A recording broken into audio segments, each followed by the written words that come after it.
overall, as a piece of television, as a piece of drama, as a piece of sci-fi, what do you feel Fringe's greatest accomplishment has been? Fringe's greatest accomplishment? Yes. I think that this is not just because I love doing that, but I think when we ended season 2, and then when we began season 3, and when when our production team, our showrunners, our writers, our network, our studio embraced wholeheartedly the fact that we were going to spend half the season in the 3rd year of a show that wasn't doing that great in an alternate universe was kind of like one of the bravest things I think that people could do. And at that point I was like, oh, I'm damn proud to be a part of this. I think that was just unbelievable that they did that and committed to it. Didn't just give you a little taste, but went, we're going here, so come, or not. How does it feel to see the end in sight now?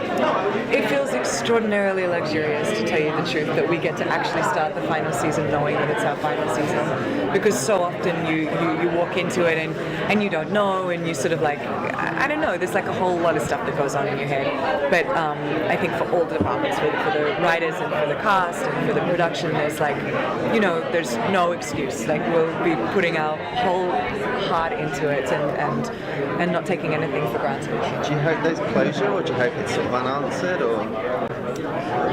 I think because it's the end, I hope that there's closure. They're so funny because like closure and resolution are two very, very different things. And so I guess I should think about it. Do I want resolution or do I want closure? And maybe for Fringe I would choose resolution and not closure. I don't know. For my life I'd rather closure. What about the difference in season 4? You're now not in an alternate universe, you're in an alternate timeline. I know. And playing, I think this is the 3rd or 4th version of Olivia with whatever different set of memories. I started to count one time and I gave up. So good. So my question is, the first half of season 4 you're playing alternate timeline Olivia, but then at some point you end up playing a combination of old timeline, new timeline. I wish I'd known that when we started. I thought we were going to go back. I didn't even know what we were going to do. I was going to say, how did you separate that in your head? Well, we didn't have the time. I mean, John and I sat down for a minute and went, okay, if Peter never existed, what? Okay, how? And then you're just like, oh my God, this straight, like if you start pulling, just like it's going to just unravel. But I didn't know until they wrote it that this was actually the real timeline. And I should say that it's too late now because it's done, but I would have really liked to have known that because I would have done quite a few things differently, actually, had I known that this was the Olivia and that there was like a void in Olivia as opposed to it just being a completely different timeline. Like what? Well, I think I would have played that. I think I would have made it a little more... I'm like a fan of magic and mystical stuff. I mean, I love sci-fi too, but I do love mystical, magical things. And I think that there could have been something really mystical and magical in that. Like, I don't know, I would have added some ticks or something where little thing, I would have been very conscious of things that Peter had touched or Peter had done, and I would have played him in my mind a little bit more as like a haunting. I would have made it a little more haunting. But I didn't know. I thought we were just going to go back. We did too. Yeah. Good. Well, we're all on the same page. As the central character of the show that's more than a little complicated and intricate, what has been the biggest challenge for you for playing Olivia and making the character quite so vivid and alive? You know what? I think that this is the first time I've ever done anything like this and anything this long too. And so the biggest thing I think for me was like learning how to make TV work for you.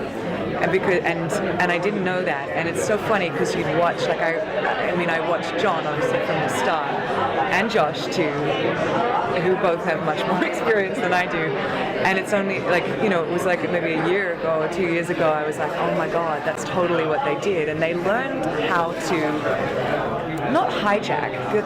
I don't mean hijack, but they learn how to kind of subtly push not their agenda, because that sounds negative. I mean, this is a compliment. It's like a positive thing. They learn how to kind of like bring the bits that they want to bring, or how to plant seeds a little bit better. And I didn't have that skill, but I think what I then, and again, and it's like the ultimate universe I keep talking about, but only because it was like, okay, I'm just gonna jump, and then with the Belle stuff too, I'm like, well, I'm just gonna jump, because the worst thing that can happen is that people are gonna go, oh my god, that was so terrible, and it's one episode, move on. If it doesn't work, it doesn't work.